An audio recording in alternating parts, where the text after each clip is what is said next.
오늘은 나의 머니로드의 저자이신 수페TV의 송민섭 저자님을 모시고 이야기를 나눠보도록 하겠습니다. 저자님 안녕하세요. 네, 안녕하세요. 셀프 소개 한번 부탁드리겠습니다. 안녕하세요. 돈을 공부하는 남자 수페TV의 수페입니다.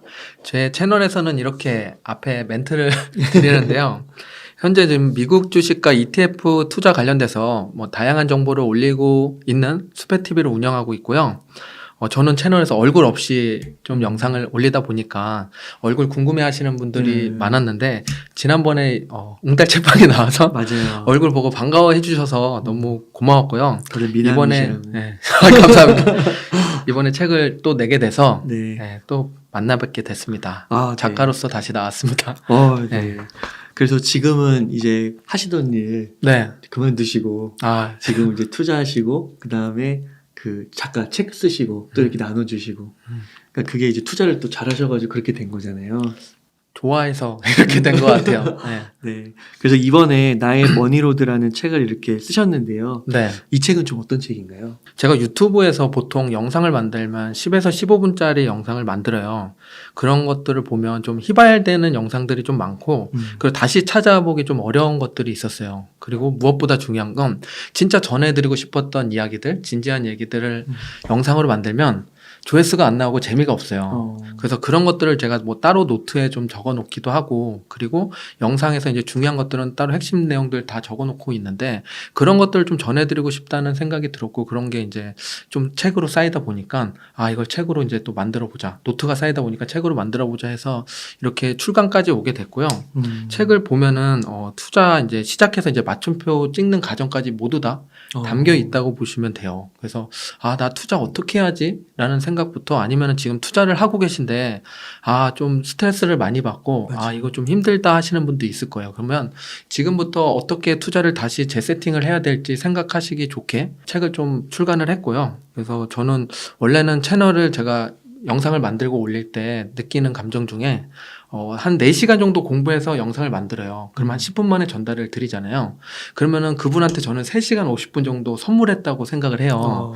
그래서 시간은 돈 주고도 못 산다는데 그 귀한 시간을 누군가한테 선물할 수 있다는 걸 되게 좋게 생각하고 뿌듯해했고, 그런 게 이제 영상에 좀 녹아져 있다면 이 책에는 투자는 생각보다 긴 시간이잖아요. 그런 긴 시간을 한 몇십 년이 되는 시간에 대해서 어느 정도 제가 일부 채워드릴 수 있으면 좋겠다는 생각이 들어서 책으로 또 엮어서 출간을 하게 됐습니다. 네, 그러시군요. 그러면은 이 책을 좀 어떤 분들이 특히 좀 읽으면 좋을까요? 투자 지금 다양한 방법들이 있잖아요. 그래서 저는 웬만하면 시간을 좀 단축해서 효율적으로 투자할 수 있는 방법이 뭐가 있는지에 대한 이야기랑, 그리고 힘들게 공부해서 투자하는 거 말고 좀 심플한데 답을 찾을 수 있는 내용, 아니면 좀 전에 말씀을 드렸는데 투자에 좀 지친 투자자분들이 꽤 많으실 것 같아요, 지금. 그래서 지금 이제 잃지 않는 투자에 대해서 방향을 다시 재설정하고 투자를 좀 더 다르게 전략을 짜보고 싶은 분들은 이 책을 읽으면 내가 어떻게 투자를 해야겠다라는 생각을 좀 더 확고히 하실 수 있을 것 같아요. 맞아요. 그래서 이 책의 프롤로그에 보니까요, 그 12년 투자 공부로부터 얻은 것 이렇게 되어 있더라고요. 그래서 12년 동안 공부하시면서 무엇을 얻었는지 궁금합니다. 좀 장엄하게 제가 12년이라고 말씀을 드리긴 했는데요. 우선 2011년에 제가 첫 월급 받을 때 그것과 함께 이제 투자를 시작을 했어요. 그래서 책에는 다양한 내용들이 들어있는데 몇 개를 꼬집어서 말씀을 드리면, 무엇보다 저는 중요한 게 제가 잃었던 실패담. 그러니까 그거를 이제 반복하지 않으면 그래도 건강한 투자가 이어지고 좀 성장하게 되더라고요. 그래서 3가지만 좀 말씀드려보면, 첫 번째는 이제 확증 편향이었어요. 바이오 기업에 투자하면서 제가 해외 논문도 찾아보고 그리고 임상실험 데이터도 실시간으로, 그때 임상실험 데이터는 또 확인할 수 있거든요. 몇 명이 참여하고 어떤 결과들이 나오고 있는지. 그런 것들을 보면서 제가 투자하고 있는 방향이 맞다라고 생각하고 길을 다 닫고 아무도 믿지 않았어요. 그러면서 제가 좀 외골수적인 투자를 했죠. 그리고 또 비중도 많이 싫다 보니까. 근데 바이오 기업 투자의 단점 중에 하나는 임상실험 결과는 아무도 예측할 수 없잖아요. 사람이 이제 약을 실제로 먹고 생기는 현상들이니까. 그래서 그걸 좀 간과했던 거죠. 확률이 그렇게 높은 투자도 아니었는데. 그래서 좀 많은 돈을 잃기도 했고, 그래서 이제 확증 편향에 좀 빠지면 안 되겠다 라는 생각을 하고 이제는 그걸 이제 최대한 배제하기 위해서 포스트잇에 써놨어요. 그때 손절을 하신 거예요? 그럼요. 큰 손절을 했죠. 아, 그런 경험이 있으셨군요. 그럼요. 저는 스페님을 이렇게 보면은 굉장히 단단하게 정석적인 투자를 하시는 그런 느낌을 받거든요. 이렇게 흔들리지 않고. 그렇게 되기까지 이제 과정들이 실패가 있었죠. 누구나 그런 것 같아요. 그냥 처음부터 성공한 사람들은 실패가 아마 오면은 무너질 수도 있을 것 같고, 그래도 다행히 저는 처음 부분에서 초반에 좀 실수를 많이 했었어서 이건 다시는 하지 말자라는 생각으로 좀 더 단단해진 것 같아요. 네, 확정 편향. 네, 그 두 번째가 좀 단내림 효과라고, 내가 매수한 가격이 그 회사의 가치라고 생각을 했어요. 네. 이게 원래 그러면 안 되잖아요. 내 가격은 가격이고 기업의 가치는 뭐 매출과 영업이익 혹은 다른 재무제표를 보면서 평가를 해야 되는데, 내 수익이 5% 10% 수익 나면 이 기업이 잘하는 거고 마이너스 20%라면 이 기업 무슨 문제 있나 생각하고, 이렇게 좀 내 가격에 닻을 내리고 보니까 객관적인 평가가 안 되는 거예요, 기업에 대한. 그러다 보니까 좀 더 편중된 생각도 많이 하게 됐고, 그래서 손실도 당연히 있는 경우도 많았고, 정확히 언제 어느 시점에 뭐 매도해야겠다 이런 생각도 못 하게 됐던 거죠. 그래서 단내림 효과도 좀 안 좋았던 제 실패 사례 중에 하나예요. 아, 그러면 그게 그 기업의 뭐 펀더멘털이라 할까요? 네. 그게 이제 주가라기보다는 네. 뭔가 심리적인, 뭐 네. 대외적인 그런 영향들이 좀 컸다는 그런 말씀이시죠? 그죠. 저한테 그게 더 크게 다가왔죠. 그러니까 내 계좌에 꽂히는 게 딱 보이니까 마이너스 뭐 100만 원이네 200만 원이네 이런 것들이 크게 좀 마음을 동요시켰죠. 아, 동요시키는데 근데 기업은 문제가 없는 건데. 네, 그죠. 그럼 의사결정이 잘못되는 거군요. 네, 맞아요. 그 세 번째가 이제 손실 회피 편향인데, 누구나 아마 이런 심리는 다 있을 거예요. 내가 한 1,000만 원의 수익을 내는 것보다 한 300만 원 마이너스 나는 게 더 고통스럽게 느껴지는 경우들이 있어요. 저도 그랬고, 그러다 보니까 이게 나쁜 기업인데 내가 투자는 하고 있으니까 마이너스 20%인데 이거를 그냥 방치하는 경우도 있어요. 내가 매도하는 순간 손실을 확정 짓는 거니까. 그래서 외면하고 놔둬서 이제 그렇게 이제 골문 기업들도 있었고, 반대로 너무 유명한 기업인데 이게 이제 단기간에 잠깐 떨어진다고 혹은 조금 올라서 수익 났다고 그걸 금세 팔아버리는 경우도 있고, 이러다 보니까 수익은 좀 작게 그리고 손해는 더 크게 해서 정말 바보 같은 투자를 했었어요. 그래서 지금 말씀드린 게 세 가지인데, 요 세 가지만 좀 피해서 투자를 해도 심리적으로는 좀 더 멘탈을 관리하면서 단단한 투자를 할 수 있게 됐고, 이런 걸 피하고 투자하다 보니까 더 ETF에 포커스를 맞추게 된 것 같아요. 아, 그러시군요. 그러면요, 수피님, 지금은 좀 어떤 주식에 좀 비중을 많이 두고 계세요? 저는 전에도 말씀드렸듯이 거의 그렇게 크게 달라지진 않아요. 투자 방식은 배당 성장 채권 원자재에서 제 기준에는 4412를 투자하고 있어요. 그런데 한 종목에는 10%가 넘지 않게 투자를 하고 있는데, 뭐 대표적으로 이제 10%를 채우는 그 종목들을 말씀드리면은 당연히 S&P 500이 들어가고 성장주에서, 그리고 배당에는 SCHED가 들어가요. 그리고 원자재 쪽에서는 금을 10% 채워놨어요. 금을 지금 보면 코로나 이후에 성장도 잘했고 지금 잘 견고하게 버텨주고 있거든요. 지금 주식이나 다른 것들은 많이 떨어졌음에도 불구하고 채권도 요즘에는 떨어졌잖아요. 주식과 채권이 같이 떨어진 경우가 드문데 지금이 그런 희귀한 상황에 놓여 있음에도 불구하고 다행히도 금에 투자를 해놨기 때문에 좀 상쇄되는 효과를 좀 볼 수 있었고, SCHD가 정말 다행스럽게도 배당주 가치주들이 성장을 해주면서 최근 1년 동안 수익률 치면은 거의 보합이에요. 0%인데. 진짜요? 네. 근데 S&P 500은 마이너스 15% 정도 하락을 했으니까 그래도 배당주로서 커버를 해준 거죠. 야, 이것도 SCHD 대단하네요. 네. 이렇게 성장 배당을 잘 배분해 놓으니까 마이너스긴 하지만 한 자릿수 때 마이너스라서 그래도 견고하게 내 계좌가 지켜지고 있구나라고 생각하고 있습니다. 배당 성장 채권 원자재. 네. 그걸 4411로 투자하고 계신 거죠? 아, 그렇구나. 그러면은 이제 배당에는 SCHD가 있는 거고 성장에는 S&P 500이 S&P 500을 성장으로 잡으신 네, 거군요. 그죠. 그리고 나스닥도 좀 들어갈 수도 있는. 나스닥백도 포함되는데 그건 10%가 안 채워져 있어서. 이 중에서 또 네. 10%가 안 채워져 있고. 네. 그렇군요. 그럼 이렇게 전체적으로 이렇게 포트폴리오를 꾸리셨을 때 지금 하락장이 좀 길어지고 있잖아요. 예. 요즘 어떠세요? 요즘은 당연히 힘든 장이죠. 누구나 뭐 플러스인 사람은 없을 거고. 그런데 저는 당연히 장기적으로 보면 S&P 500이 과거 10년 동안 어느 기간에 투자해도 수익 냈듯이 100년 동안 봤을 때 어느 기간에 투자해도 그 기간만 채우면 수익이 났거든요. 그런 걸 보면 장기적으로 보면은 무조건 올라갈 수밖에 없다고 생각을 해요. 미국이 G2에서 내려오지 않는 이상, G1에서 내려오지 않는 이상, 그러면은 우리는 지금 해야 될 거는 오히려 이 저가일 때 주식수를 조금씩 더 늘려가는 방식이 더 맞을 수 있어요. 작년에는 우리가 상승장, 코로나 이후에는 그래도 한 1년에서 1년 반 정도는 상승장이었잖아요. 그때 열심히 투자했다면 좀 힘든 말일 수는 있는데, 이렇게 하락했을 때도 매수를 원래 해야 돼요. 올라갈 때는 매수하고 내려갈 때 매수 못하면 단가만 높아져 있는 상태잖아요. 앞으로 좀 더 떨어질 수 있더라도 지금은 오히려 거품이 껴있는 시기는 아니에요. 그렇다는 거는 투자하기에는 매력적인 순간이 온 거죠. 그래서 저는 꾸준히 매수를 하고 있습니다. 그럼 여기서 좀 궁금한 게, 아까 4411이라고 했잖아요. 네. 그럼 이게 이제 어느 순간 되면 비율이 좀 바뀌잖아요. 네. 그래서 그걸 리밸런싱이라고 하나요? 네, 맞아요. 그거는 얼마 주기로 하세요? 저는 1년에 한 번 1월에 해요. 작년에 이제 성장주가 많이 올랐어요. 그래서 성장주를 빼다가 배당에 넣은 거고, 쉽게 얘기하면 S&P 500을 좀 빼다가 와. SCHD에 넣었죠. 그때는 SCHD가 작년에 제가 말씀드릴 때는 그렇게 드라마틱한 상승을 만들어내지 못했어요. 나스닥백이랑 이런 친구들이 올라갔지. 야. 근데 다행히도 지금 보면 그 넣은 친구가 더 많이 올라갔고 S&P 500이 떨어졌고, 이 상태면 아마 내년 1월에는 이제 배당주에서 빼서 성장주로 다시 맞춰주겠죠. 4412로 맞추기 위해서. 그런 작업들을 이제 매년 주기적으로 합니다. 야, 그러면은 계속 매달 한 번씩만 하면은 별로 진짜 신경 쓸 것도 없고 에너지도 별로 그쵸. 안 들겠네요. 그게 이제 매년 이렇게 요것만 신경 쓰면은, 직장 다니시는 분들은 내가 매달 넣을 날짜를 정해 놓던가, 아니면은 그래도 뭐 기준에서 뭐 20일 이동평균선이나 뭐 기술적 분석을 좀 보시면서 어느 시점에 오면 한 달에 한 번씩 산다. 그러면은 1년에 한 13번만 신경 쓰면 돼요. 달에 한 번씩이랑, 그리고 1월 달에 리밸런싱 할 때. 그러면은 투자에 대한 스트레스를 그렇게 많이 받지는 않으실 거예요. 우선 포트폴리오를 만들어 놓는다면. 그러면 지금 같은 상황에서요. 네. 이제 투자를 매달 이렇게 하는 거예요. 네. 그런데 좀 환율이 네. 약간 이제 이거 S&P 500하고 이제 SCH 미국 주식이다 보니까 환율을 좀 생각하게 되잖아요. 네.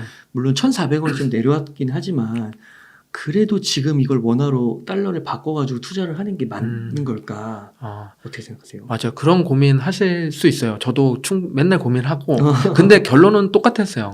환율이 오르던 내리던 내가 투자하려는 그 원칙은 지킨다. 왜냐면 지금 최근 한 달을 또 보면 환율이 많이 내려왔잖아요. 한 5% 내려왔어요. 그러면 반대로 S&P 500이나 나스닥백을 보면 오히려 10에서 15% 반등이 좀 더 나왔단 말이죠. 최근 한 달을 보면. 그러면은 내가 이거 환율 높아서 못 샀으면은 오히려 마이너스 5%인 거예요. 샀으면 플러스 5% 더 수익이 났던 거고. 환율보다는 환율의 변동폭이 길어봐야 한 25% 등락폭이에요. 높아봐야 보통. 그러면은 주가의 변동성은 그거보다 더 크단 말이죠. 그렇다는 거는 우리가 환율에 포커스를 맞출 게 아니라 내가 투자하고 있는 그 종목 혹은 기업에 더 포커스를 맞춰서 더 반등을 시원하게 해줄지를 체크해 봐야겠죠.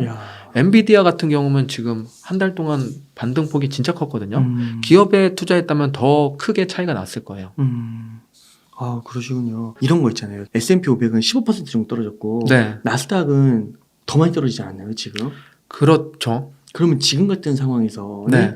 뭔가 더 떨어진 걸 사고 싶잖아요. 네, 맞아요. 그 나스닥을 사고 싶은 유혹, 그런 네. 건 어떻게 생각하세요? 그게 힘든 것 같아요. 그러니까 결국에는 내 투자 원칙을 지키느냐 안 지키느냐 이런 거예요. 그리고 지금 나스닥백이라고 말씀을 해주셨지만 국내에서 투자하는 베스트 탑5를 보면 레버리지 상품이 가장 많아요. 그만큼 이제 더 떨어질 거 없으니까 나는 레버리지 사서 수익을 더 크게 가져가겠어라고 생각하는 건데, 내가 포트를 꾸며놓고 레버리지를 샀다. 혹은 나스닥백의 비중을 늘렸다. 이러면은 충치가 하나 생겼다고 보시면 돼요. 제 치아에. 그러면은 얘 때문에 내 비율이 다 흐트러지거든요. 특히나 레버리지 같은 경우는 떨어질 때 더 크게 떨어지고 올라갈 때 더 크게 올라가니까 앞에 있는 비중들 다 무너뜨리기 쉬운 친구예요. 그래서 그런 비율이 틀어지는 순간 내가 앞으로 5년 10년 투자하려는 그 길이 조금 더 꼬불꼬불한 길이 되니까 그럴 바에는 오히려 덜어내고 멘탈 관리를 위해서라도 좀 더 배제를 하려고 최대한 노력하는 게 좋습니다. 그렇구나. 네. 그러니까 이 비율을 계속 지켜나가는 거네요. 그게 힘듭니다. 네. 그렇죠. 그 유혹이 있으니까. 네. 근데 갑자기 또 말씀을 듣다 보니까 진짜 그 레버리지 상품이 많다는 거는 그렇게 판단하는 사람들이 많다는 거고, 네. 그렇게 되면은 또 주식은 반대로 해야 되는 거잖아요. 그렇죠. 그러니까 떨어진 게 더 떨어질 수도 있는 거고. 맞아요. 그게 위험한 거네요. 그 판단이 잘못된 걸 수도 있잖아요. 네. 더 떨어질 수 없다라고 생각하는 게. 그러니까 뭔가를 맞추려고 한다는 것 자체가 조금 힘든 시기예요. 그래서 방향성을 지금 알아보기 힘든 시기에 굳이 그렇게까지 내가 위험을 감수할 필요는 없습니다. 네, 좋은 것 같습니다. 그러면은 그 아까 SCHD 좀 말씀해 주셨잖아요. 네. 그 SCHD 좀 설명해 주실 수 있을까요? SCHD가 우선은 미국에 상장된 기업 중에서 배당이 높은 기업인데 10년 동안 증가시켜온 기업을 투자하는 거예요. 10년 동안 배당을 늘려온 기업이라고 하면은 꽤 많겠죠.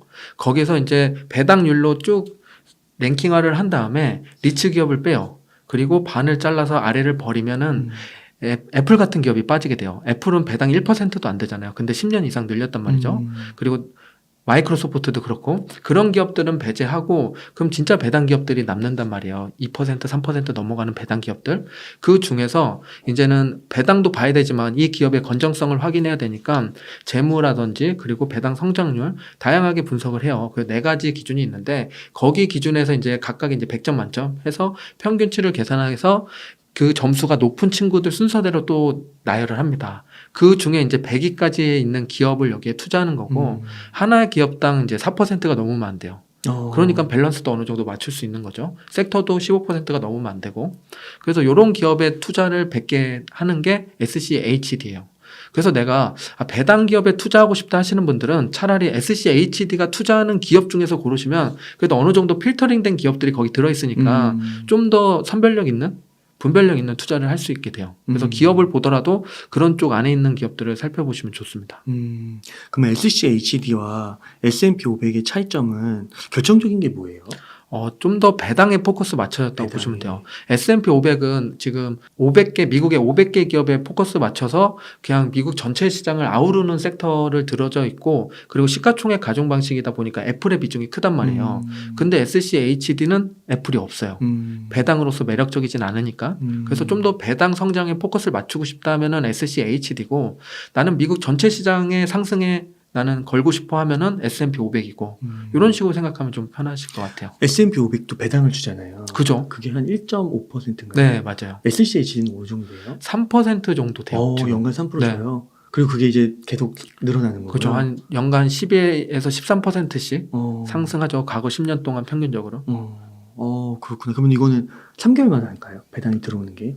네, 3개월마다. 둘 다 3개월마다 배당이 들어와요. 3개월마다 네. 들어오고. 그렇군요.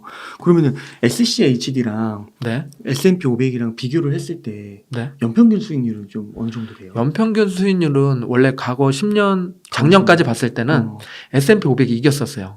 근데 지금 15% 하락하고 얘가 보합을 지켜주니까 1% 정도 SCHD가 더 올라갔어요. 치고 올라갔어요? 네. 와. 그래서 이번 하락이 역전했네. 되게 큰 거예요, 생각보다. 그렇구나. S&P 500이 15% 하락한 해가 그렇게 많지 않아요. 지금 아직 12월이 마무리되지는 않았지만 하락한 해도 별로 없는데 이렇게까지 떨어진 해가 진짜 드물죠. 그러니까 그 10년을 계속 어떻게 보면 S&P 500이 이겼는데 네, 그죠. 이번 올해 때문에 역전을 했다는 그죠. 거잖아요. 평균을 거의 깎아먹는 해였죠, S&P 500이. 야, 그렇구나. SCHD가 이런 날이 또 오기도 하는군요. 네. 요즘 가치주가 많이 사랑받는 시기가 온 것 같아요. 그 전까지는 이제 성장주 좀 위주였고, 그렇죠. 애플도 무섭게 성장하고, 네. 막, 그 빅테크도 막 날아가고 그랬으니까, 그게 다 S&P 500이 들어가 있으니까. 맞아요. 그러면은 연평균 수익률이 한 13%까지 나오는 건가요? 배당 합쳐서? 네, 맞아요. 되게 많이 나오네요. 꽤 괜찮은 투자가 돼요. 맞아요. 그리고 지난번에 출연했을 때 수수료 되게 낮다고 하지 않으셨나요? 수수료가 SCHD 이제 해외 직접 투자하면 0.06%. 와, 거의 없네요. 네. 이거 국내에도 혹시 들어오지 않았나요? 국내에도 있어요. 네. 국내에도 대표적으로 2개가 있는데 그 국내 상품들은 제가 좀 추천드리기 좀 그런 건 배당률이 상대적으로 좀 낮아요. 같은 배당을 주더라도 한 번 더 필터링이 여기서 거치고 사람 손을 타서 그런지 그렇죠. 배당률도 적고 그리고 수수료도 조금 더 높아요. 그래서 한국에 투자한다고 하면 당연히 저는 연금저축을 통해서 투자한다면 매력적일 수 있어요. 그리고 세금으로 전체적인 수익에서 계산하면은 연금저축이 가장 베스트니까. 근데 그거 말고 한국에 있는 그냥 ETF랑 미국에 직접 상장된 SCHD를 비교하면 당연히 미국에 직접 투자하는 게 더 매력적입니다. 그렇죠. 누군가 한번 거치면 뭐라도 좀 떼겠죠. 비용을. 도매소매 이런 네, 느낌으로. 맞아요. 그러면 만약에 스페님한테 지금 딱 1억이 주어지면 아까 말씀해주신 4411 그걸 지키실 거예요? 무조건 지킵니다. 이게 제가 이제 자산 배분에 대한 얘기를 드리고 싶었던 게 있는데 요즘 월드컵 시즌이니까 월드컵으로 말해 볼게요. 요즘 성장주라고 하면은 우리 공격수예요. 그리고 미드필더가 배당이고 수비수는 채권이고 골키퍼가 금이란 말이에요. 그럼 성장주가 잘해서 골을 많이 넣었어. 그러면 당연히 좋죠. 그래서 5골을 넣었는데 우리가 6골을 내줬다면 진 거잖아요. 그래서 수비도 그만큼 중요한 거예요. 관중의 입장이라면 우리가 성장주를 바라봐서 막 으쌰으쌰하고 골러라고 말을 하겠지만, 응원을 하겠지만, 우리는 투자를 할 때 관중이 아니라 감독의 입장에서 봐야 돼요. 감독이 골키퍼 없이, 수비 없이 축구를 하지 않잖아요. 전략이 다를 뿐 4-4-1을 쓸지 이런 거고, 우리는 그래서 채권, 금 꼭 투자해야 돼가 아니라 있어야 돼. 근데 이 중에 비중을 얼마나 투자할까를 고민하는 게 더 바른 투자일 것 같아요.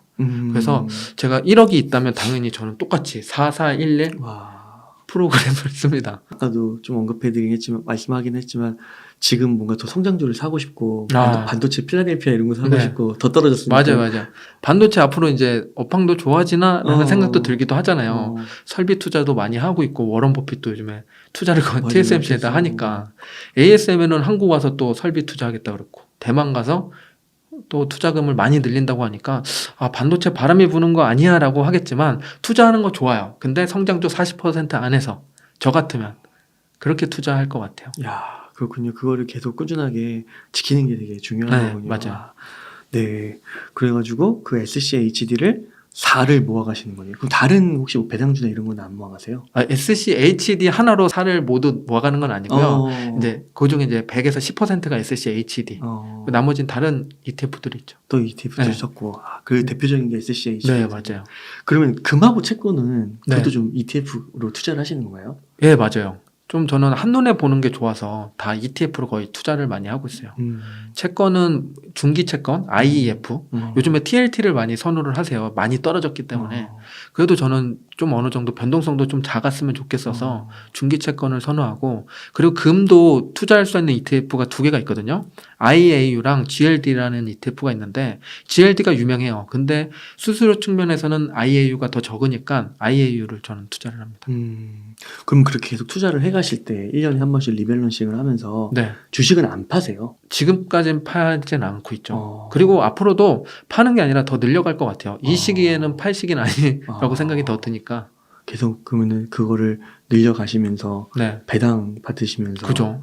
그렇게 하시는 거군요. 네. 그 지금까지 배당주도 좀 소개해 주셨겠는데 책에서 왕족주, 귀족주, 배당주의 함정이라고 되어 있더라고요. 그래서 이게 되게 좋게 말씀하셨는데 함정이라고 하니까 이게 또 어떤 의미인가? 저도 미국에 투자하면서 배당주를 좋게 봤기 때문에 그런 공부를 좀 많이 했고, 그리고 왕족주라고 하면 50년간 배당을 늘려온 기업이 있어요. 그런 기업이면 다 좋겠지라고 생각을 했는데 투자를 하다 보니까 그렇게 좋은 기업만 있는 건 아니구나. 그 기업들 중에서도 왕족주에 해당되는 기업 중에서 이제 제가 함정에 빠지지 말았으면 좋겠는 첫 번째를 보면 배당 연수예요. 배당을 60년간 늘려왔다고 무조건 좋은 기업은 아니에요.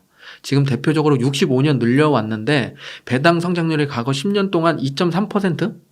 매년 2.3%씩 올라간 기업이 있어요. 에머슨 일렉트로닉이란 기업이 있는데 이 기업이 2.3%면 괜찮은 거야 아니야 라고 생각할 수 있어요. 50년 전에 내가 이 배당주에 투자해서 짜장면 먹을 돈이 나왔다면 지금도 짜장면 먹을 돈이 나오고 있는 거예요. 물가 상승률만큼 올랐으니까. 그렇게 되네요. 네, 그러면은 나쁜 투자는 아니지만 그렇게 뭐 드라마틱한 투자는 아니잖아요. 근데 우리가 여기 이 기업 말고 같은 왕족주인데 로스라는 기업에 투자를 했다면 인테리어 관련된 기업인데 요 기업에 이제 50년 전에 내가 투자해서 똑같이 짜장면 먹을 금액이 나왔다면 지금은 소고기 먹고도 남을 돈으로 배당이 나와요. 그건 2점 몇 프로가 이상으로. 그거는 배당 성장률이 15% 이상 되니까. 매년. 과거 10년 평균이 15%가 넘어요. 그러니까 당연히 배당률이 더 많이 올라갔겠죠.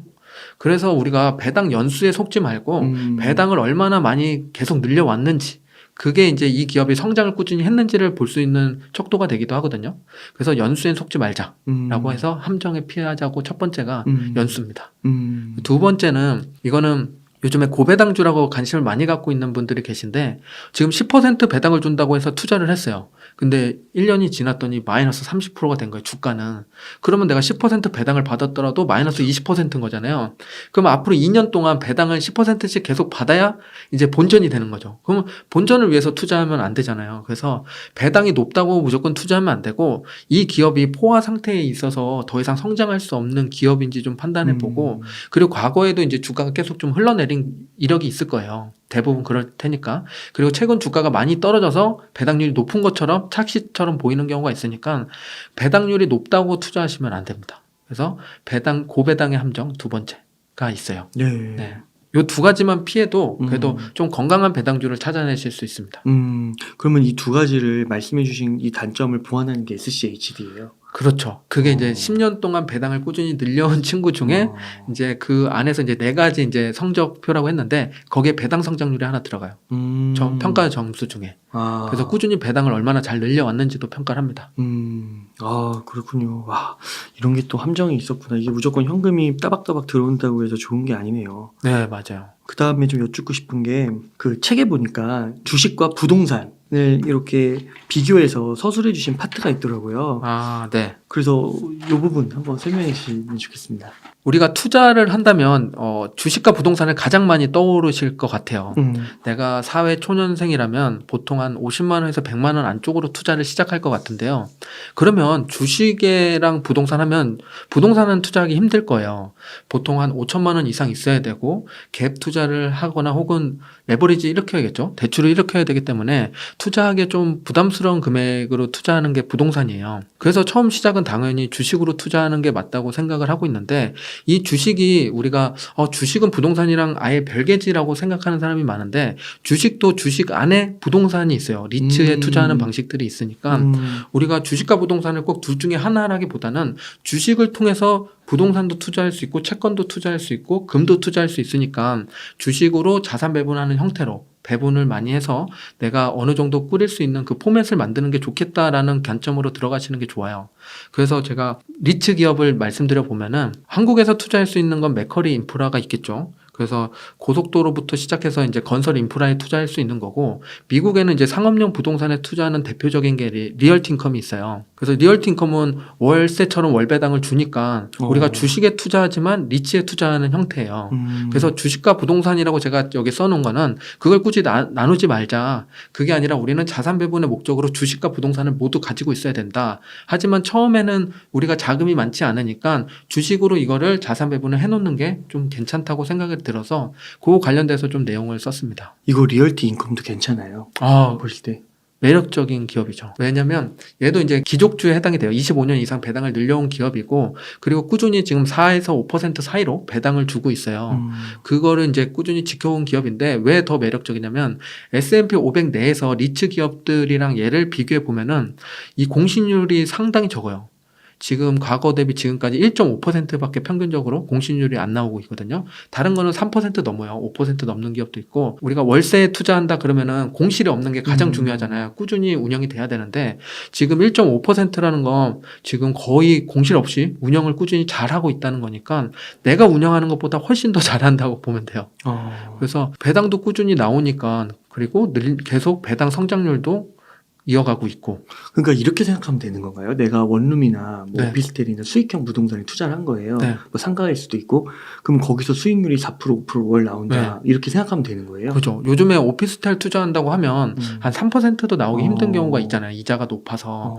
그렇게 따지면 이게 4.5%가 더 매력적이고 더 괜찮은 건 우리가 이제 오피스텔이나 투자하려면 뭐 역세권인지 얼마나 걸리는지 그리고 여기에 오피스텔이 얼마나 많고 시세가 얼마인지 뭐 이런 걸 다 따지고 하잖아요. 리얼티 인컴이라는 회사에서 그런 걸 다 따져서 부동산에 투자를 하고 있는 거고 거기 들어와 있는 기업들 보면 거의 다 대기업이에요. 홈디포나 이런 세븐일레븐 같은 기업들이 거의 포진되어 있어서 대기업한테 월세를 받는 구조니까 더 튼실하겠죠. 제가 직접 하는 것보다. 그리고 이제 부동산의 이제 문제 중에 하나는 세금이잖아요. 세금을 얼마나 혜택을 받을까 이런 고민도 많이 해야 되는데 세금은 이제 거기서 다 처리하고 나한테 들어오는 돈이 이제 4.5%니까 배당 소득세만 생각하면 돼요. 그러니까 세금 걱정도 좀 덜 해도 되고. 그래서 굳이 이제 월세 오피스텔을 비교한다면 당연히 리얼티 인컴에 투자하는 게 시간 대비 효율이 더 괜찮다고 볼 수 있습니다. 와, 그렇군요. 그러면 이 리얼티 인컴도 주가가 상승하나요? 주가 꾸준히 올라와 있고요. 지금도 그래요? 성장해 가고 있어요. 그렇다고 S&P 500만큼 성장하진 않지만 지금 연평균 수익률이 딱 기억나진 않는데 그래도 한 5에서 10% 이상씩은 매년 성장을 해왔어요. 평균적으로. 네. 야, 그렇군요. 배당은 따로 하는 거고. 네. 그러니까 이게 사실 그 따박따박 월세 받는 거 이게 되게 중요하잖아요. 네, 맞아요. 그러니까 뭐 수익률이 뭐 S&P 500까지 당연히 안 나올 수도 있죠. 거기 성장도 들어가 있고 네. 이러니까 나쁘지 않은 것 같은데요. 그리고 요즘에는 이제 금리가 높아서 이제 오피스텔 투자나 이런 거를 좀 무서워하시는 분들은 있는데 여기 이제 보면 좋은 것 중에 하나 2008년도나 이제 경제 위기 때 리얼티 인컴이 했던 행위들을 보면 4% 스프레드를 거의 계속 유지했어요. 그게 틀어진 적이 거의 없어요. 4% 스프레드. 그 스프레드라는 거 이제 나한테 주는 배당이 이제 4%대가 계속 나오는 그 유지를 해왔기 때문에 위기 때도. 네, 리얼티 인컴 같은 경우는 이제 단기로 이제 대출을 끌어다 쓰는 게 아니라 거의 장기적인 관점으로 대출을 받아 쓰기 때문에 그 금리가 격하게 올라가는 해가 많지는 않아요. 그렇구나. 그래서 더 괜찮은 투자가 되죠. 그렇구나. 사담에서 네. 원래는 첫 책을 메타버스를 쓰고 싶다. 네, 맞아요. ETF 책이 나오긴 했지만 ETF 포트폴리오 책이 나오겠지만 근데 그 뭔가 이렇게 눈여겨보시는 그런 섹터 ETF라든지 분야, 주식 그런 거는 없으세요? 있죠. 있으세요? 원래 첫 책을 메타버스를 쓰기 시작했던 건 저도 당연히 투자를 좋아하고 투자를 하다 보면 성장이 앞으로 어떻게 될까 청사진을 그려보잖아요. 앞으로 미래가 어떻게 될까 그런 것들이 궁금해지고 그래서 저는 메타버스가 상당히 큰 테마고 그 안에 속하는 기업이나 이런 섹터들이 많다고 생각이 들었어요. 그래서 그런 책을 쓰려고 했었고 이번 책에 이제 거기 이제 예전에 썼던 그 책의 한 일부분이 들어가게 된 거죠. 그래서 매력적으로 보는 테마 중에 하나인데 그거 말고도 미래는 상당히 많은 형태의 이제 산업들이 발전을 할 거예요. 그래서 메가 트렌드라고들 기본적으로 얘기하는 그런 게 제가 요즘에 보는 변화가 3가지가 있어요. 메타버스는 아닌데 한번 이런 변화를 보면서 내 계좌에도 이런 변화를 일으키는 종목들이 있는지 생각하면 좋을 것 같은데요. 첫 번째 변화는 인구 변화. 인구라고 하면은 우리나라는 그렇게 많지는 않지만 5천만이지만 얼마 전에 세계 인구가 80억이 넘었다는 기사가 나왔어요. 그만큼 인구는 계속 늘어나고 있는데 그중에 대표라고 할 수 있는 건 중국이랑 인도겠죠. 중국이 지금 G2까지 올라올 수 있었던 것도 결국에는 인구의 역할을 많이 했어요. 14억 인구가 많이 생산도 해주고 제조업 기반으로 공장도 많이 해서 그 세계 이제 제조업이라고 할 수 있는 만큼의 성장을 했으니까. 근데 이제 G2까지 올라왔고 이미 컸으니까 앞으로 올라올 친구는 인도 같아요. 인도의 인구가 중국을 넘어서는 게 아마 내년이 되지 않을까라는 예측이 요즘 나오고 있는데 그것도 되게 매력적인데 더 중요한 건 인도의 이제 20, 30대 연령층이 상당히 두터워요. 그 연령층이 많다는 건 노동 인구가 많다는 거고 제조업이 일로 더 옮겨올 가능성이 높다는 거잖아요. 중국에 있는 공장이 인도로 많이 넘어가고 있어요. 그것뿐만 아니라 다른 제조업도 많이 넘어오고 있어서 인도의 매력이 있다라고 생각이 들고 이런 쪽에 투자를 하려면 또 어떻게 해야 될까 고민이 되잖아요. 인도 잘 모르는데 저는 당연히 지수 추종을 투자해요. 미국에 상장된 걸 보면 INDA라고 있고 우리 한국에 상장된 거면 인도 50라는 ETF가 있어요. 그런 식으로 이제 인도에 관심이 있다면 이런 쪽에 인구의 변화에 관심이 있다면 투자해도 좋고 그리고 인구 변화의 또 다른 축은 고령화잖아요. 고령화에도 이제 실버 산업이 이제 더 늘어날 건데 그 실버 산업이 늘어날 수밖에 없는 건 우리가 그전에는 생명 연장이 별로 안 돼서 6, 70세면은 이제 거의 이제 생을 마감하시는 분이 많았는데 요즘 평균 연령이 이제 80세를 넘어섰고 100세 시대라고 하는데 100세 시대가 많아지면 많아질수록 실버 산업들은 더 확장할 수밖에 없으니까 그런 쪽으로 이건 투자뿐만 아니라 사업을 생각해도 상당히 매력적인 사업이 될 것 같아요. 이런 식으로 인구를 바라보면 좋고요. 두 번째는 이제 기후변화. 다들 생각하고 있는 그 기후변화인데 요즘에 폭염, 폭우 이런 얘기 많이 듣고 30년 만에 뭐 최강의 뭐 폭우가 왔다. 그리고 폭염이 왔다. 사람이 이제 죽는 경우도 생기고 있고 정말 특이한 케이스가 생기는데 이게 이제 온실가스가 높아지면서 실내 온도도 지구 온도가 높아지기 때문에 그런 건데 이런 걸 줄이려는 작업들이 많잖아요. 그래서 친환경을 써야 된다. 대체 에너지가 필요하다. 우리한테 지금 직접적으로 보이는 건 전기차. 겠죠. 탄소를 줄이는 작업 중에. 그래서 2030년도까지 가솔린 차를 이제 팔지 않겠다라고 이제 목표를 설정한 기업도 있고 그걸 지지하는 국가들도 상당히 많이 나오고 있으니까 당연히 가솔린은 줄지만 전기차는 늘어날 거란 말이에요. 그럼 수요 공급에 따라서 당연히 관련된 기업들이 성장을 할 거고 2차 전지 관련된 테마도 매력적으로 봐야겠죠.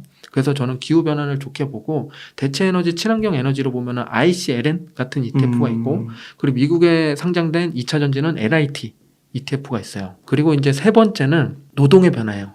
노동의 변화는 좀 생소할 수 있는데, 우리나라에서 이제 토요일에 근무를 안 하기 시작한 지가 그렇게 오래되진 않았어요. 그리고 52시간 주 근무하는 것도 이제 한 3년, 4년 돼가죠. 이게 이제 52시간이라는 게 좀 적지 않냐 하겠는데, 일본은 40시간이고, 독일과 프랑스 쪽은 35시간밖에 일을 안 해요. 아, 그래요? 아직도 우리나라가 많이 일하는 축에 속해요. 그렇구나. 하지만 줄긴 줄 거잖아요. 제가 이제 회사 다닐 때 보면 이제 차 부장님이나 그때 이제 52시간 하고 컴퓨터가 6시에 꺼지니까 이제 할 일이 없는 거죠. 원래는 야근을 해서 9시, 10시까지 계셨는데 그래서 이제 뭘 할까 하시다가 이제 그분들끼리 당구도 치시고 탁구로 치러 가시고 그리고 이제 골프를 치기 시작하시는 분들이 많았어요. 실제로 이제 골프존의 매출이 2배로 늘어나기도 했고 그런 식으로 여가 시간이 많아지고 있단 말이에요.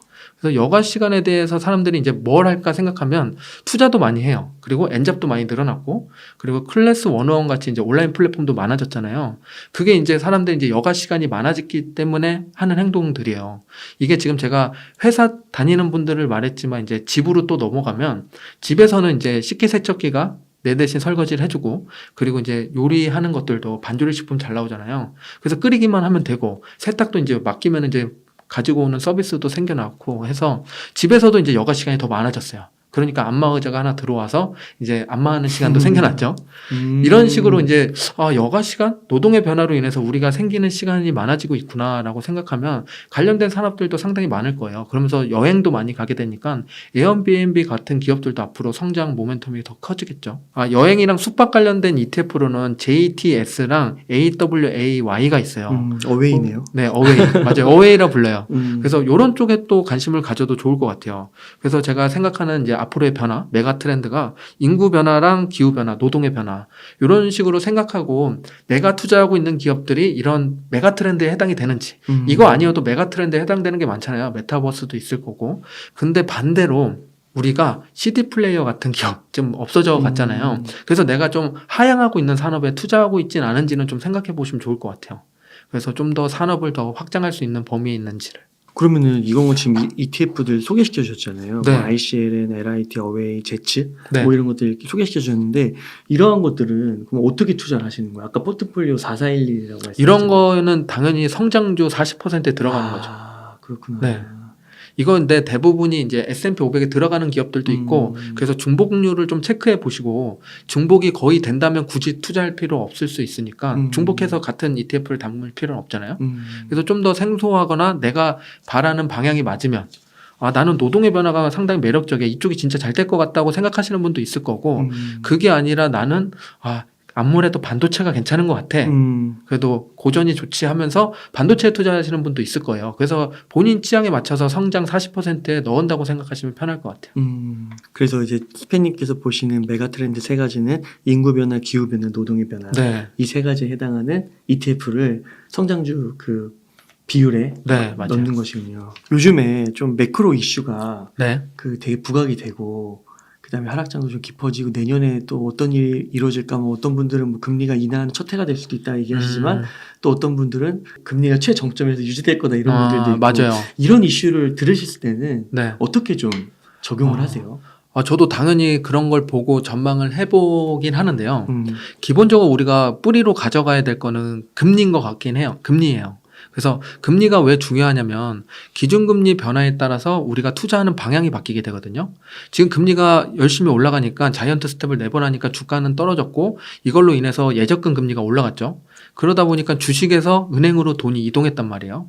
이전에는 저금리 시대에는 예금 적금 많이 안 봤어요. 그거보다는 당연히 주식과 부동산에 투자해야지 하면서 이쪽에 돈이 더 많이 몰리는 시기가 있었던 것처럼 금리의 방향에 따라서 투자하는 돈들이 움직이게 돼 있으니까 우리는 당연히 금리를 봐야 돼요.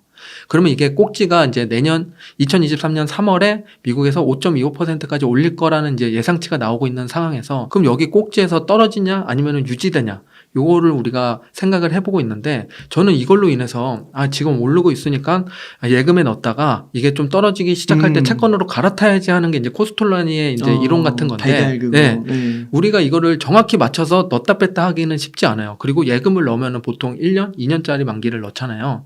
중간에 찾으면 그 이유를 다 못 받으니까 그거를 다 맞춰서 타이밍 좋게 투자를 넣고 뺐고 하려면 그거는 하는 사람이 거의 드물다고 보고 그러면 저 같은 경우는 금리의 이런 시스템을 보고 흐름을 본 다음에 내가 지금은 주식 투자를 하고 있지만 이게 속도를 좀 늦출 때다. 좀 축소해서 할 때나 혹은 내가 정기적으로 넣는 돈 말고는 현금을 좀 모아놔야지라고 생각하시는 게 좋겠죠. 그리고 나서 이제 다시 이제 양적 완화가 됐던 금리 인하가 됐던 경기가 좀씩 좋아지는 이런 것들이 보이기 시작하면은 그때 조금씩 더 이제 투자 자산을 늘려서 비중을 더 키우는 형태를 가져가면 될 것 같아요. 그래서 그때부터는 속도를 좀 높여서 나중에 이제 내가 고속도로를 타기 위한 준비 과정이다 생각하고 지금은 서행해야 되겠다. 요 정도 생각하고 주식에 계속 머물러 있는 게 나중에 장기적인 관점으로 복리를 계속 쌓아가기에는 더 괜찮은 투자가 됩니다. 그러면 지금 만약에 월 한 100만 원씩 현금 흐름이 들어온다 했을 때는 주식하고 예금하고 어떻게 하면 좋은 거예요? 그게 이제 개인 성향에 따라서 또 다를 텐데 저는 우선은 100만 원씩 들어오는 돈이면은 다 주식을 매달 삽니다. 그 대신 지금 같은 시기에도 추가 수익을 어떻게든 만들어내려고 노력해서 그 추가 수익을 모아놓겠죠. 그래서 우리는 지금 N잡을 혹은 투잡은 혹은 지금 핸드폰 비용이 한 5만 원, 10만 원 쓰시는 분이라면 저는 지금 12,000원짜리 쓰고 있거든요. 그래서 그런 이제 고정비를 좀씩 줄여서 달러 자산을 조금씩 모아놓던가 해서 조금씩 총알을 쌓아 놓으신다고 생각해 보시면 좋을 것 같아요. 그렇다고 내가 투자하고 있는 돈을 지금 100만 원씩 넣는데 이 월 적립금을 줄이는 거는 그렇게 좋은 선택은 아니거든요. 고점에서 내가 100만 원씩 투자해서 단가가 높은데 지금 저점에서 100만 원씩 똑같이 키를 못 맞춰주면 단가도 그만큼 못 내려와져요. 그렇죠. 그래서 넣던 금액은 그대로 넣는데 내가 추가로 어떻게든 돈을 더 끌어올리려는 작업을 하시는 게 더 좋을 것 같아요. 장이 어려워지고 힘들어졌다 해도 그 액수를 줄이면 말씀하신 대로 그게 단가가 그렇게 안 낮아지니까 네, 맞아요. 그건 유지해야 된다. 네. 그러면서 어떻게든지 원화채굴로 해서 그거를 이제 예금으로. 그럼 만약에 더 여유가 있어서 한 500만 원 정도 현금 흐름 여유가 있는 거예요. 이러면 어떻게 하시겠어요? 그 500만 원도 지금 과거에 계속 500 넣었다면 지금도 그냥 500 넣어야 되는 거예요. 그런 거예요? 네. 지금 저는 줄이면 안 된다고 생각을 하는 거예요. 그거는 이제 기본 정규 속도고 베이스고. 이제 좀 더 이제 속도를 높일 때는 아니니까 그때 이제 부스트를 위해서 준비는 따로 하셔야 된다고 그럼 제가 생각해요. 좀 꼬치꼬치하면 어떡해요? 그럼 만약에 고정으로 예를 들어 한 300 정도로 계속 투자하고 있었어요.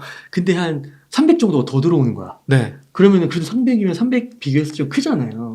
이런 경우는 좀 그렇다면 저 같으면 지금 채권에 잠깐 넣어놓을 것 같아요. 300 다. 네, 지금 채권이 한 6%, 7%대까지도 나오기도 하거든요. 그렇구나. 그래서 그건 이제 1년 만기 정도 가져가면 1년 뒤면은 어떤 방향성이 확정될 수 있으니까 그때 이제 이 7% 수익을 가지고서 더 많은 돈을 투입할 수 있는 여력도 되고 혹은 다 만기 됐음에도 불구하고 변화가 없다면 저는 우선 수익 7% 났으니까 손해는 아니잖아요. 우선 돈이 계속 돌아가게끔 움직이는 다른 프로그램을 만들어 놓는 게 좋습니다. 주식에 더 넣지는 않으실 거예요? 주식에 지금 더 넣지는 않을 거예요. 금리가 아직 상승의 끝자락은 오지 않았고 그리고 이제 이번 돌아오는 이제 FOMC 회의라든지 이런 것들로 인해서 방향성이 또 틀어질 수 있잖아요. 그리고 CPI가 어떻게 나오느냐 이것도 아직 모르는 상황에서 무턱대고 넣지는 않을 것 같아요. 더는. 그러니까 기존에 해오던 대로 계속 그거를 유지하는 그게 이제 기본이군요. 그래서 근데 이제 그 앙드레 코스톨라니 말씀해 주셨지만 그거에 의하면 지금 약간 예금을 하는 시기라고. 네, 맞아요. 예금이나 채권 뭐 이런 정도일 것 같은데 그렇다고 해서 이걸 주식을 막 팔아가지고 넣는다거나 아니면 주식의 비율을 깨면서까지 넣거나 이러진 않겠다. 그거는 이제 투자라기보다 내가 어느 정도 이제 투기를 하는 형태로 바뀌는 거예요. 내가 재서. 빼다가 넣는 순간 이렇게 넣다가 이제 채권에 투자했는데 나중에 이게 좀 주식이 올라가는 거 보면 또 배가 아파지거든요. 그러면 또 잘못 투자했나 또 자책하고 멘탈이 흔들리면은 투자를 오래 못 하게 돼요. 그래서 최대한 스트레스를 줄이는 게 제일 중요하니까 자산 배분 해놓고 원래 넣었던 금액은 그대로 유지하면서 원화를 또 어떻게든 만들어 생성해내야겠죠. 그래서 그 돈을 이제 나중에 필살기처럼 쓰게끔 만들어는 게 좋을 것 같아요. 그렇군요. 그래서 4411 요 비율에서 이제 원화채굴 한 비용은 채권 쪽으로. 그죠. 지금은 채권이 좋다고 생각을 합니다. 채권은 어떤 걸 사야 돼요? TLT도 좋고 이거는 이제 만기가 딱 정해져 있는 건 아니니까 이제 주가 상승도 노리면서 배당도 받을 수 있는데 그거 말고 요즘에는 개별 채권도 많이 하세요. 그래서 우리 MTS 켜도 바로 이제 채권 들어가면 개별 채권이라고 있거든요. 거기 들어가면 지금 이제 한국전력이나 이런 것들이 한 5% 회사채. 정도 채권이 되거든요. 그런 거 투자하셔도 좋고 그거는 너무 채권도 다양하게 있으니까 본인 입맛에 맞게 혹은 달러로 투자하고 싶다면 해외 이제 미국채를 사도 되는 거고. TLT라고 검색하면 나오는 거예요? 네, 그죠. 우리 QQQ 치듯이 TLT라고 치면 나와요. ETF 검색 항목으로 넣고. 네. 그렇게 하는 거군요. 야, 그러니까 이게 배당주, 성장주, 채권, 원자재는 안 사세요? 원자재는 저는 금만 투자하고 있어요. 그러면 이제 채권으로 원화채굴 한도는 채권을 사고 금은 안 사세요? 금은 이제 현물금은 수수료가 세잖아요. 그래서 그것도 당연히 ETF를 통해서 금 ETF를 사고 있습니다. 그럼 채권 말고 그 채권 반, 금 반 이런 식으로 안 사실 거예요? 그러니까 지금 채권 원자재인데 원자재가 금이니까 금이 10% 들어있는 거죠. 그러니까 만약에 300은 그 300으로 그 300으로 300만 원으로 채권 말고 금은 따로 지금은 투자는 안 한다고 생각하는 건 지금 아마 금 시세 보시면은 지금 꽤 많이 올라와 있어요. 그래서 여기서 더 올라갈까 더 떨어질까 하면 확률적으로는 뭐 유지할 수는 있겠지만 떨어진 채권보다는 더 매력적이진 않죠. 상대적으로. 수표님 말씀을 들으니까 이게 어떤 시황이 있고 불확실성이 있지만 그거에 흔들리지 않는 기본적으로 주식의 베이스는 깔아놓은 상태에서 원화채굴을 열심히 해서 이렇게 이제 채권이나 이런 대안 투자를 하시는 거군요. 그거 굉장히 좋은 방법 같아요. 그러니까 이게 말씀하신 대로 이거 주식 불확실하다고 하니까 있던 주식 막 팔아가지고 예금으로 갖고 있거나 정기예금 넣거나 이 경우는 진짜 또 언제 확 올라가 버리면 맞아요. 너무 배 아플 것 같아요. 우리 코로나 때 겪었잖아요. 그 이제 2020년 3월에 떨어졌을 때 반등했는데 본전에 파신 분도 아마 많을 거예요. 이거 상승이 곧 끝날 거야 하면서. 근데 그게 아니라 언제까지 올라갈지 모르고 또 떨어질지 모르지만 결국 우상향한다고 보면은 우리는 계속 주식수를 늘려가는 게 결국 답이거든요. 그래서 타이밍을 잰다기보다 내가 가지고 있는 주식수를 어떻게든 차곡차곡 쌓아갈까를 생각해 보시면 더 괜찮은 건강한 투자가 돼요. 그리고 또 내년에 진짜 금리 인하가 빨리 될 수도 있는 거고. 그죠. 금리 인하 된다는 게 그렇게 좋은 소식은 아니에요. 원래는 금리 인하 된다는 건 연준에서 뭔가 문제가 생겼기 때문에 인하를 하는 행위를 하는 거란 말이에요. 그렇다는 거는 어디선가 이제 약한 고리가 끊어졌다는 거고 파산하는 기업이 너무 많이 생겼거나 그래서 그런 거기 때문에 아마 출렁임은 더 크게 다가올 수는 있을 거예요. 그렇지만 우리는 주식 시장을 떠나면 안 되고 그걸 지켜보면서 어떻게 내 방향을 더 확고히 해갈지 그 다음에 양적 완화를 해줄지 이런 것들을 지켜보면 우리가 과거 양적 완화를 봤듯이 금리 인하를 저금리 시대를 경험했듯이 이런 게 다시 온다면 이런 바람을 우리는 타서 다시 상승장을 맞이해야 되니까 한 발 물러나 있는 게 아니라 그 안에서 지켜봐야지만 체감이 돼요. 그래서 어떻게 될지 모르겠지만 보면서 대응하시는 게 가장 좋습니다. 한 달에 35만 원씩 이제 30년 투자해서 19억을 만들어내는 그거 방법이었는데 정확히 계산식을 말씀드리면 S&P 500에 우리가 이제 35만 원씩 30년 동안 투자를 한 거예요. 그때 이제 수익률이 이제 연평균 과거 10년 동안 13%였고 배당이 1.5%를 계산했고 그 배당 성장률이 9%였어요. 배당은 13%에 들어가는 건가요? 아니요. 따로 별도로. 그래서 이게 이제 그때 배당을 다 빼고 13%로만 계산을 하면은 30년대에 15.5억이 돼요. 그래도 복리 효과가 대단하죠. 30년. 근데 이제 배당이 이제 계속 늘어나서 그걸 재투자했을 때 이제 19억 정도가 만들어지는 거예요. 3.5억이 더 붙는 거예요. 배당 재투자로 인해서. 그냥 S&P 500만 넣는데도요? 그렇죠. 한 달에 35만 원씩. 그렇구나. 이게 제가 복리에 대한 얘기를 또 드리고 싶었고 그리고 무엇보다 투자에서 중요한 포인트라서 책에도 제가 말씀을 드렸는데 좀 짚어보면 복리라고 하면 우리가 72법칙을 많이 이야기하잖아요. 1억을 넣어놓고 2억이 되는 동안에는 7.2%씩 10년이 늘면은 2억이 된다. 그래서 72법칙인데 7.2 곱하기 10 하면 72%인데 28%가 부족하잖아요. 이게 복리로 채워진 거예요.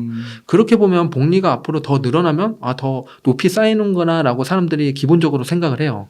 그래서 1,000만 원을 내가 10%씩 이제 10년을 투자하면 1,000만 원만 넣어놨는데 10년 뒤엔 2,700이 되고 20년 뒤에는 7,300이 돼요. 그리고 30년이 되면은 1억 9천이 돼요. 이렇게 1,000만 원 가만히 놔뒀는데도 이렇게 복리가 일어난다는 거죠. 이거는 다 아세요. 근데 여기서 우리가 한 가지 더 생각해야 될 건 수익률이에요. 10%였던 수익률이 3%만 떨어져서 7%가 매년 쌓였다. 그러면 1억 9천이 되지 않고 8천만 원밖에 안 돼요. 반 이상 깎여요. 3% 떨어졌는데. 그럼 반대로 3%더 올려서 13%씩 차곡차곡 쌓이면은 이 1억 9천이 4억 8천까지 올라가요. 이건 2배 이상 되는 거죠. 3% 차이로. 그래서 우리가 중요하게 복리에서 봐야 될 거는 기간만큼 수익률도 상당히 중요해요. 이 수익률 당연히 중요한 거 알겠어요. 근데 이건 너무 이상적이잖아요. 어떻게 어느 국가, 어느 기업이 매년 똑같이 그렇게 올라가겠어요. 지금과 같이 1년에 한 30% 빠지는 정도 나올 수도 있잖아요. 그래서 이거를 30% 하락을 8년마다 한 번씩 온다라고 가정을 해보면 경제 위기가 8년마다 와서 이제 30년이 지났어요. 그러면 원래는 1억 9천이 돼 있어야 될 돈이 1,000만 원을 가만히 놔둬서 30년이 지났을 때 10% 했을 때 1억 9천이 되는데 그 1억 9천이 돼야 될 돈이 8년에 한 번씩 30% 하락을 맞이해서 한 3번 정도 이제 경제 위기가 온 거죠. 그렇게 되면은 이 돈은 1억 9천이 안 되고 5천만 원이 돼요. 확 떨어지는 거죠. 근데 우리가 자산 배분을 잘 해놨어. 그래서 이제 마이너스 30%까지는 아니고 0% 보합을 유지했어. 방어를 한 거죠. 그래서 매 한 8년에 한 번씩 0%가 됐다고 치면은 이게 5천이 아니라 1억 4천이 돼요. 그만큼 방어가 잘 된 거잖아요. 그래서 우리는 여기 복리에서 가장 중요한 포인트는 마이너스가 되면 안 된다. 그래서 워런 버핏이 했던 원칙이 그 말이 맞아요. 돈을 잃지 마라. 그리고 첫 번째 원칙을 꼭 지켜라. 잃지 않아야지 복리를 계속 느끼는 거니까 우리도 그래서 자산 배분을 해놓고 꼭 높은 수익은 아니더라도 매년 수익을 만들어내야지 복리가 쌓이는 거라고 생각하시면 좋을 것 같아요. 그럼 아까 S&P 500에 35만 원씩 30년을 넣으면 19억 가까운 돈이 된다고 하시잖아요. 그 이거는 S&P 500이 30년 동안 투자가 되면서 그 위아래를 다 겪었을 거 아니에요? 마이너스인 것도 그렇게 해서 겪고. 평균치로 넣은 거긴 하죠. 그러니까 그게 있을 수가 있기 때문에 30년 정도의 장기는 갖고 와야 되는 거군요. 그렇죠. 맞아요. 그렇게 되면 이제 그게 있어도 마이너스가 있어도 그게 다 해가지고 13%가 나오는 거고. 그리고 적립식에서 좋은 것 중에 하나가 이 내려갔을 때도 내가 적립식으로 넣었기 때문에 단가가 내려가진 거예요. 이게 그냥 평이하게 직선으로 갔다면은 이만큼의 수익률이 더 안 나올 수가 있어요. 내려갔을 때도 넣고 올라갔을 때도 넣기 때문에 힘든데 내려갔을 때. 그 내려갔을 때 넣기 때문에 단가도 더 내려서 그래서 수익률도 더 높이는 작업도 한 거예요. 올라갔을 때도 넣기 때문에 단가 좀 더 높아졌지만 그것도 수익률 방어를 한 거고. 그래서 우리는 내려갔을 때 지금 내려갔을 때잖아요. 이럴 때 안 넣으면 안 된다는 거죠. 올라갔을 때 넣었는데 이 아래 위를 다 겪으면서 올라가야 되는데 아래를 내가 무시하고 위에서만 계속 넣으면은 그렇게 좋은 수익률이 나오지 못해요. 그래서 아까 주식의 베이스를 깔아야 된다 그 얘기를 하신 거고. 참 그러니까요. 이거를 지키기만 하면은 이 원칙을 30년만 지키면 되는 건데 20억 부자가 되는 건데. 맞아요. 이걸 지키기가 너무 어렵네요. 그래서 숲의 챌린지라고 제가 30년 챌린지를 하고 있어요. 그래서 지금 거의 1년이 거의 다 돼가요. 그래서 47번째, 47주차까지 넣었는데 35만 원씩 하는 거예요? 지금 S&P 500이 떨어졌는데도 그건 플러스예요. 환율이 그동안 많이 올랐기 때문에 더 방어도 해줬고 이번에 좀 떨어졌는데도 주가가 올라갔으니까 그래서 플러스입니다. 신기하게도 적립식 투자가 이렇게 강한 힘을 발휘해요. 진짜 내 때는 내가 좀 나이가 있으면 내 때는 좀 만약에 20살 그때부터 경제활동 한다고 하면 25살부터 하면은 55살 은퇴할 때 한 20억 생기는 거고. 그죠. 아이한테 하면은 또 아이는 시간이 더 많은 거고. 걔는 아이는 30년이 아니라 40년, 50년일 수도 있잖아요. 그렇죠. 그러면 더 복리가 엄청난 효과가 나는 거 아니에요? 워런 버핏보다 더 부자가 될 수도 있죠. 워런 버핏도 보면은 계속 넣어서 복리는 뒤로 갈수록 이렇게 커브가 더 격하게 올라가잖아요. 그래서 80세 이후에 번 자산이 전체 자산의 90%가 넘어요. 그 복리에 복리가 붙다 보니까 그래서 끝까지 쭉 가져가시면은 가장 아름다운데 제가 계산해 본 결과 그렇게까지는 힘들지만 그래도 우리가 복리의 마법을 그래도 느끼는 구간은 20년에서 30년 구간이면은 커브가 격하게 꺾이는 구간이긴 하거든요. 그 구간이. 그래서 30년은 어떻게든 가져가 보시는 게 좋은 것 같아요. 한 그 은퇴 자금으로 한 9억 정도 있어도 굉장히 준수한 편이라고 하더라고요. 그렇죠. 그 19억에서 10억 뺀 금액이니까 한 20년 하면 나오지 않을까요? 그리고 이 더 매력적인 건 S&P 500이 지금 1.5% 배당을 주잖아요. 이게 30년이 지나면 1.5%가 아니에요. 지금 정확히 계산은 안 되지만 한 20-30% 이상은 돼 있을 와. 거란 말이죠. 원금을 안 빼도 거기서 나오는 배당으로도 충분히 먹고 살 수 있는 돈이 나옵니다. 스피님, 그래서 이렇게 해서 전반적으로 한번 질문을 드려봤는데, 그 책에 대해서 한 번 더 좀 강조해 주시면 너무 좋을 것 같아요. 왜냐면 또 되게 정석적이고, 네. 하기가 되게, 원칙은 되게 심플한데, 네. 그걸 지키기만 하면 될 것 같은데, 맞아요. 그래서 그거를 잘 서술해 주신 책 같은데, 네. 책 한 번 더 필해 주시죠. 책이 결국에는 투자를 어떻게 해야 될까에 대한 이제 A부터 Z까지 들어있다고 보시면 되는데, 저는 독서도 비슷한 것 같아요. 독서라고 하면 우리가 그 책을 읽고 그 다음에 어떤 행동을 한 다음에 그거에 대해서 어떤 깨달음이 있거나 내 삶의 변화가 있기 때문에 다시 책을 읽고 계속 한 권, 두 권씩 쌓아가는 것 같거든요. 그 투자도 비슷해요. 투자도 내가 이제 경제 공부를 하고 실행을 한 다음에 어떤 수익이 발생되는가에 따라서 이게 할만하구나, 더 공부하면 괜찮겠다는 생각이 들어서 투자 공부도 하고 돈에 대한 공부를 더 깊이 있게 해나가는 것 같은데, 우리가 투자를 할 때 이런 동기부여가 상당히 중요해요. 책을 읽을 때도 동기부여가 중요하니까 이런 동기부여를 일으키려면 당연히 어느 정도 보상이 있어야겠죠. 그래서 투자에서 제가 생각하는 보상 첫 번째 단계는 배당인 것 같아요. 그래서 쉽게 앞에서도 우리가 리얼티 인컴을 얘기했는데, 리얼티 인컴에서 우리가 1,000만 원을 투자했다 그러면은 매달 책 한 권에서 2권 정도 읽을 수 있는 돈이 나와요. 그리고 3,000을 투자했다면 내가 스타벅스 아메리카노를 이제 매일 사 먹을 수 있는 돈이 나오고. 매일이요? 네. 20일 정도 사 먹을 수 있는 돈이 나와요. 그래서 이제 평일에 이제 회사 갈 때 사 먹을 수 있는 돈이죠. 그렇구나. 그리고 이제 5,000만 원을 투자하게 되면은 고정비라고 할 수 있는 관리비가 빠지게 됩니다. 한 15만 원 정도 내외로 나오게 되는데, 이런 식으로 내 생활에서 나 대신에 얘가 돈을 내주네 라고 생각하고, 그러면 이 기업이 얼마나 튼튼하게 성장해 가는지에 대한 공부를 해보면은 주식수를 하나둘씩 눌려가는 재미가 있어요. 이런 식으로 기업을 보고, 그리고 그 안에 있는 투자에 대한 프로세스를 느껴가면서 배당으로 보상을 받다 보면은 좀 더 투자가 재밌네, 공부 더 해볼까? 라는 생각도 들고 경제에 대한 관념도 생기게 되니까, 그런 것들이 이제 녹아져 있는 책이 이 책이다 라고 보시면 됩니다. 그래서 바른 투자 습관을 기르기 위해서, 그리고 제가 했던 방법들, 실수들을 다 모두 가감없이 썼으니까 한번 읽어보시고 나한테 여기서 어떤 거를 뽑아서 써야 될까를 생각해 보시면은 건강한 투자를 하실 수 있게 될 겁니다. 그래서 책의 제목이 나의 머니로드. 네, 맞아요. 그렇군요. 그 스페님께서 걸어오신 길. 그리고 현재까지 어떻게 보면 최적의 자신만의 결론을 적어주신 거네요. 저는 그래서 12년이 이렇게 걸렸는데, 여러분은 12년이 아니라 그냥 책 한 권 읽고서 조금 더 빠르게 도달하셨으면 좋겠어요. 우리가 평생 투자 공부는 해야 된다고 하지만 그래도 우리가 하고 싶은 것들이 많잖아요. 그래서 다른 데 시간을 더 쓰실 수 있게끔 요게 좀 최적화되게 좀 만들려고 노력을 했습니다. 네, 정말 꼭 한번 읽어보면 너무 좋을 것 같습니다. 스페님, 그러면 혹시 끝으로 시청자분들께 강조하고 싶으신 말씀이나 하고 싶으신 말씀 있다면 좀 부탁드릴게요. 제가 이제 책에도 당연히 썼는데 이런 말을 드리고 싶었어요. 요즘에 경제 위기고, 그리고 주식이 좀 많이 내려와서 투자로 지치신 분들이 많은 것 같아요. 그리고 잘못된 투자로 조금 좀 속상하고, 저도 옛날에 이런 거 다 안 보고 그냥 외면했던 시기가 있거든요. 아마 지금 괜찮은 척 밝은 척 하고 계시는 분들이 있을 거예요. 외면하면서. 그래서 이거를 외면하면 안 되고, 그리고 우리가 이거를 바로 즉시하면서 해야 될 거는 바른 투자로 가는 길을 걸어야 돼요. 그래서 돌아가기에 너무 늦은 투자는 없어요. 그래서 지금 바꾸면은 내일이 바뀌는 거고, 내일이 바뀌면 내년이 더 건강한 투자를 하고 있는 거니까 지금 당장 바꾸시는 게 가장 좋아요. 내가 좀 레버리지 투자로 너무 손실이 크다, 이건 레버리지를 일으켜야 돼라고 생각하는 것보다 지금부터라도 내가 건강하게 포트를 짜고 하나씩 채워가다 보면은 조금씩 건강해지실 거예요. 그러면 여기서 잠깐 한번 질문 드려보면은 손절을 해야 되는 거예요?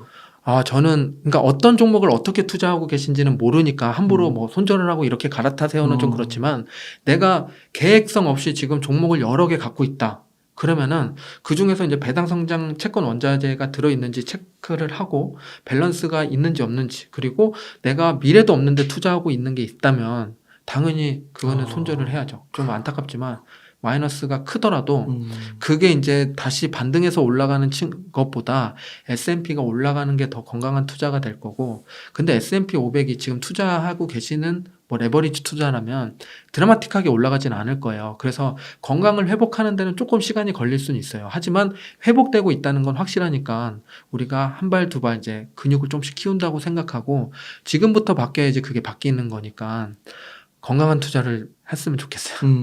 네. 손절이 좀 위험한 거긴 하잖아요. 음. 그래서 투자의 이제 판단을 어떻게 해야 될지는 좀 조심스러운 부분인데 그래도 건강하지 않다는 건 아마 본인이 느끼실 거예요.